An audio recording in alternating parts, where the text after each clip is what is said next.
ইতিমধ্যে যেহেতু আমি CID কাৰ্যালয়ত উপস্থিত হৈছোঁ হয়তো আজি 10 বজাৰ পৰা 11 বজাৰ ভিতৰত আৰু কোনো ব্যক্তি CID সাক্ষ্য ল'বলৈ তেখেতসকলক ইয়াতে তলব কৰিব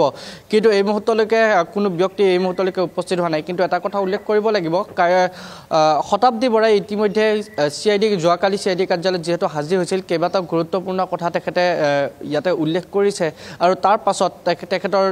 সোমবাৰ দিনটো তেখেতৰ জবানবন্দী কৰা হ'ব অৰ্থাৎ অহাকাইলৈ তেখেতৰ যি সেই ভাষ্য আদালতত যায় তেখেতে সেই ভাষ্য জবানবন্দী কৰা হ'ব আৰু তাৰ পাছত তেখেতে পুনৰ CID কাৰ্যালয়লৈ ঘূৰি আহিব এই ধৰণে আচলতে কেইবাগৰাকীও লোকৰ ইতিমধ্যে 40 গৰাকীকৈ অধিক লোকৰ সাক্ষ্য গ্ৰহণ কৰা হৈছে আজিৰ দিনটোতো হয়তো আৰু বহু লোক উপস্থিত হ'ব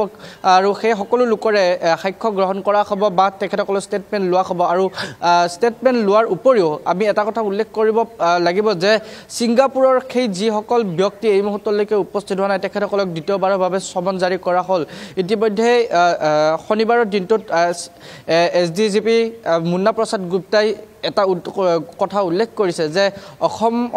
অসম আৰক্ষীৰ দল গৈ ছিংগাপুৰত তদন্ত কৰিব নোৱাৰে আৰু সেয়া অসম্ভৱ কিন্তু সেই কথা অসম্ভৱ এই যি আচলতে সেই তদন্ত কিন্তু সম্ভৱ কৰিবৰ বাবে ইতিমধ্যে ছিংগাপুৰ যি চৰকাৰ সেই ছিংগাপুৰৰ সৈতে ছিংগাপুৰৰ মিউচুৱেল লিগেল ৰিকুৱেষ্ট তেখেতসকলে প্ৰেৰণ কৰিছে আৰু তাৰ পৰা কিছু সঠিক উত্তৰ পাব বুলি ইতিমধ্যে অসম আৰক্ষীয়ে সেয়া তেখেতসকলে এটা সন্দেহ কৰিছে কিন্তু এটা কথা উল্লেখ কৰিব লাগিব যে ছিংগাপুৰত থকা যিসকল ব্যক্তি আছে তেখেতসকলে ভিডিঅ' কনফাৰেন্সৰ কথা উল্লেখ কৰা হৈছে বা তেখেতসকলে উল্লেখ কৰিছে যে ছিংগাপুৰতো তেখেতসকলক এটা জেৰা চলাই থকা হৈছে তাৰ বাবে অসমত আহি CID কাৰ্যালয়ত আহি তেখেতসকলে উপস্থিত হোৱা কিছু আচলতে পলম হ'ব পাৰে কিন্তু এই তদন্ত প্ৰক্ৰিয়াটো যদি কিছু আগবাঢ়িব লাগে বা এই তদন্ত প্ৰক্ৰিয়াটো জোৰদাৰ হ'ব লাগে কাৰণ আৰু মাত্ৰ হাতত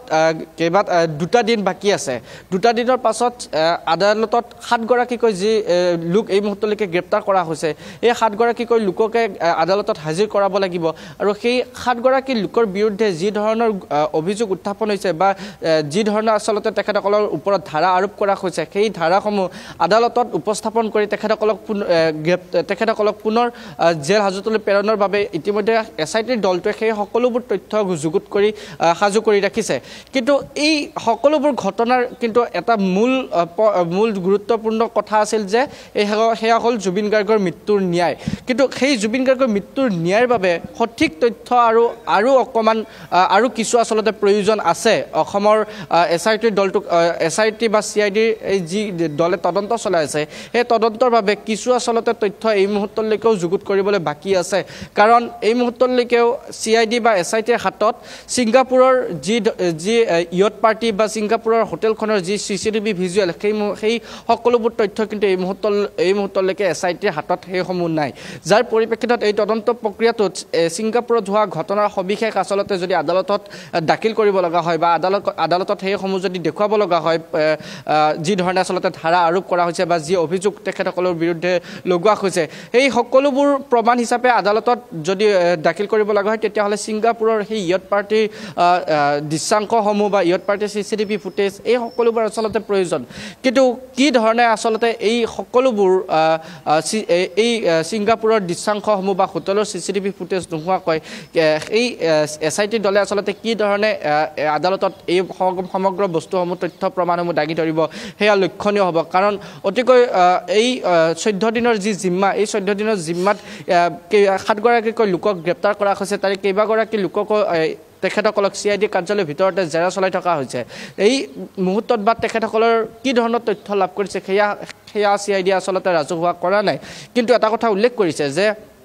ছিংগাপুৰৰ যি 11 গৰাকী ব্যক্তি তাৰে এগৰাকী ব্যক্তি মাত্ৰ উপস্থিত হৈছে কিন্তু সেই 10 গৰাকী ব্যক্তিৰ উপস্থিতি অতিকৈ জৰুৰী য'ত সেই ইয়ট পাৰ্টিটোত সেই 11 গৰাকী ব্যক্তি উপস্থিত আছিল আৰু সেই 11 গৰাকী ব্যক্তিৰ উপস্থিতিয়ে সেই তদন্ত কমিটিখনৰ প্ৰতিবেদনখন অধিক শক্তিশালী কৰিব য'ত জুবিন গাৰ্গৰ মৃত্যুৰ ন্যায় দিয়াত অতিকৈ সহজ হ'ব বা জুবিন গাৰ্গৰ মৃত্যুৰ ন্যায় যিসকলে বিচাৰিছে সেই সকল লোকে এটা সন্তুষ্টি লাভ কৰিব কিন্তু এই ইয়ট পাৰ্টিখন এই ইয়ট পাৰ্টিটো আচলতে কোন ব্যক্তিয়ে আয়োজন কৰিছিল বা সেই আয়োজক ব্যক্তিগৰাকীয়ে কাৰ নিৰ্দেশত আয়োজন কৰিছিল সেই তথ্যসমূহ এই মুহূৰ্তলৈকে তথ্য প্ৰমাণ নাই যাৰ পৰিপ্ৰেক্ষিতত তদন্ত কমিটিয়ে সেইসকল ব্যক্তিক আকৌ এবাৰ তেখেতসকলক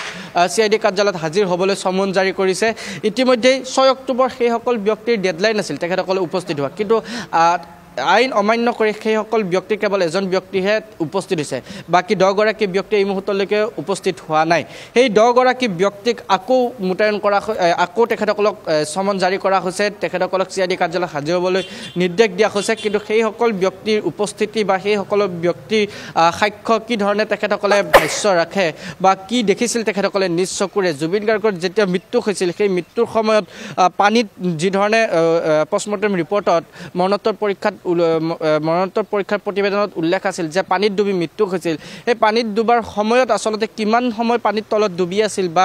তেখেতক CPR কোনে দিছিল সন্দীপন গাৰ্গে CPR দিয়াৰ কথা উল্লেখ কৰা হৈছে তাৰ পূৰ্বতে কিন্তু কেপ্টেইন গৰাকীয়ে তেখেতক সেই পানীৰ পৰা তেখেতক উদ্ধাৰ কৰি আনিছিল এই সকলোবোৰ তথ্য ৰাজহুৱাৰ বাবে সেই সকলোবোৰ তথ্য যুগুত কৰাৰ বাবে সেই ছিংগাপুৰৰ ব্যক্তিসকলৰ উপস্থিতি অতিকৈ জৰুৰী আৰু তেতিয়াহে এই তদন্ত প্ৰক্ৰিয়াটো অধিক শক্তিশালী হ'ব আৰু আদালতত এই তথ্যসমূহ দাঙি ধৰাৰ পাছত জুবিন গাৰ্গৰ ন্যায়ৰ বাবে শাস্তি দিয়াত কিছু সহজ হৈ পৰিব যিসকল ব্যক্তিয়ে এই সকলোবোৰ ঘটনাৰ সৈতে জড়িত হৈ আছে কিন্তু তাৰ পূৰ্বতে ছিংগাপুৰৰ ব্যক্তিসমূহ উপস্থিত হ'ব লাগিব আৰু সাক্ষ্য তেখেতসকলে প্ৰদান কৰিব লাগিব আৰু সাক্ষ্য প্ৰদানৰ পিছত আদালতত গৈ সেই সকলোবোৰ প্ৰমাণ হ'ব কিন্তু আজি মই কিন্তু আৰু এটা কথা মই কিন্তু এড কৰিবলৈ বিচাৰিম কাৰণ জুবিন গাৰ্গৰ যি সহশিল্পী আছিলে তেওঁলোকে অভিযোগ কৰিছে যে জুবিন গাৰ্গৰ আচলতে যি ধৰণৰ তেওঁৰ আচলতে হিচাপ নিকাছসমূহ যিহেতু সিদ্ধাৰ্থ শৰ্মাই ৰাখিছিল আৰু জুবিন গাৰ্গে হিচাপ নিকাছ নলয় সেই কথা সকলোৱে জানে আৰু তেওঁ এইবিলাক কথা নুখুমায়ো কিন্তু যেতিয়া জুবিন গাৰ্গে হিচাপ নিকাছৰ কথা কয় যে মই এটা ঘৰ বনাবলৈ গৈ আছোঁ সেই আচলতে খাৰঘুলি ঘৰটো বনোৱাক লৈও জুবিন গাৰ্গ আৰু সিদ্ধাৰ্থ শৰ্মাৰ মাজত বিভিন্ন ধৰণৰ মনোমালিন্য হৈছিল বিভিন্ন সময়ত কাজিয়াৰ সৃষ্টি হৈছিল আৰু সিদ্ধাৰ্থ শৰ্মাই কিন্তু কেতিয়াও জুবিন গাৰ্গে হওক বা পত্নী গৰিমা গাৰ্গে হওক তেওঁ কেতিয়াও হিচাপ নিকাছ দেখুওৱা নাছিল আৰু যেতিয়া হিচাপ নিকাছ খোজা হৈছিল তেতিয়া কিন্তু সিদ্ধাৰ্থ শৰ্মাই হিচাপ দিব পৰা নাছিল গতিকে ক'ৰবাত জুবিন গাৰ্গ অসন্তুষ্ট আছিল দুয়োৰে মাজত মনোমালিন্য হৈছিল এইখিনি কথা তেওঁৰ সহশিল্পীয়েও কৈছে গতিকে এই কথাবোৰ জেৰাত আৰু পোহৰলৈ আহিছে নেকি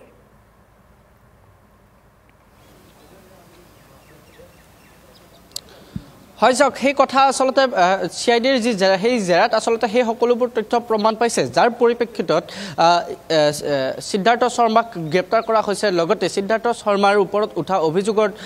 ED এটা দলে সেই সকলোবোৰ তদন্তও কৰিছে কাৰণ EDয়ে যিটো গোচৰ লৈছে সেয়া এটা পৃথক গোচৰ সেয়া হ'ল বিত্তীয় অনিয়মৰ গোচৰত সিদ্ধাৰ্থ শৰ্মাক আৰু লগতে PS নন্দেশ্বৰ বৰা আৰু পৰেশ বৈশ্যক তেখেতসকলক গ্ৰেপ্তাৰ কৰা হৈছে এতিয়া ED যিটো গোচৰত সিদ্ধাৰ্থ শৰ্মাৰ ওপৰত চলি আছে সেয়া হ'ল বিত্তীয় অনিয়ম য'ত জুবিন গাৰ্গৰ লগত তেখেতে প্ৰায় 11 বছৰ সময় অতিবাহিত কৰি লগত থাকিও কি ধৰণে আচলতে বিভিন্ন সময়ত বিত্তীয় অনিয়ম কৰিছিল বা কিমান টকা লুটিপুটি খাইছিল বা কি ধৰণে নিজৰ পকেটৰ ধন তেখেতে বৃদ্ধি কৰিছিল টনকিয়াল কৰিছিল সেই সকলোবোৰ তথ্য ইতিমধ্যে CIDয়ে লাভ কৰিছে বা সেই সকলোবোৰ তথ্য CIDয়ে লাভ কৰি সেই প্ৰমাণ লাভ কৰিছে যাৰ পৰিপ্ৰেক্ষিতত EDয়ে সেই সকলোবোৰ ঘটনা তদন্তৰ বাবে সিদ্ধাৰ্থৰ যিটো আচলতে বাসগৃহ গড়চুকৰ সেই বাসগৃহত গৈ তদন্ত কৰি বহু সামগ্ৰী তাত জব্দ কৰিছে লগতে EDৰ যিটো গোচৰত সিদ্ধাৰ্থ শৰ্মাৰ ওপৰত তদন্ত চলি আছে তাত আচলতে সিদ্ধাৰ্থ শৰ্মাৰ মিউজিক মেনেজমেণ্টৰ লগত সৈতে জড়িত থকা দুগৰাকী ব্যক্তিৰ বেংকৰ একাউণ্ট লগতে তেখেতসকলৰ দুয়োৰে মোবাইল ফোন জব্দ কৰি এই মুহূৰ্তলৈকে CID কাৰ্যালয়তে ৰখা হৈছে সেয়া হ'ল কৃষ্ণানু আৰু ৰিদীপ সিদ্ধাৰ্থ শৰ্মাৰ মিউজিক মেনেজমেণ্টৰ দায়িত্বত এই দুগৰাকী ব্যক্তি আছিল এতিয়া এই মিউজিক মেনেজমেণ্ট কিমান চনত খোলা হৈছিল বা সেই মিউজিক মেনেজমেণ্টটো কাৰ নেতৃত্বত আছিল সিদ্ধাৰ্থ শৰ্মাৰ সেই মিউজিক মেনেজমেণ্টৰ তেখেতে স্বত্বাধিকাৰী বুলি তেখেতে জনা গৈছিল এতিয়া সেই মিউজিক মেনেজমেণ্টটোত জুবিন গাৰ্গৰ নাম ব্যৱহাৰ কৰি বা জুবিন গাৰ্গৰ সৈতে এই সিদ্ধাৰ্থ শৰ্মাই সেই মিউজিক মেনেজমেণ্ট ৰিক্ৰুটমেণ্টৰ যিটো কোম্পানী আৰম্ভ কৰিছিল সেইসমূহত আচলতে কি ধৰণে জড়িত হৈ পৰিছিল বা লগতে কেইবাখনো গাড়ী লৈ যি ধৰণে তেখেতৰ সহশিল্পী শতাব্দীয়ে উল্লেখ কৰিছিল যে কেইবাখনো ইন'ভা বাহন লৈ বিহুৰ সময়ত বা বিভিন্ন সংগীতানুষ্ঠান যেতিয়া পৰিৱেশন কৰিবলৈ যায় তেতিয়া সেই যিকেইখন বাহন তেখেতে লৈ ফুৰে সেইকেইখন সিদ্ধাৰ্থৰ আচলতে বাহন আৰু সেই বাহন কেইখনত নিজে ভাড়া লৈ নিজৰ মাজতে টকাসমূহ তেখেতে ৰাখি থৈ দিয়ে কিন্তু তেখেতে উল্লেখ কৰে যে সেই গাড়ীসমূহ বেলেগৰ নামত বা এজেঞ্চিৰ পৰা তেখেতে ভাড়াত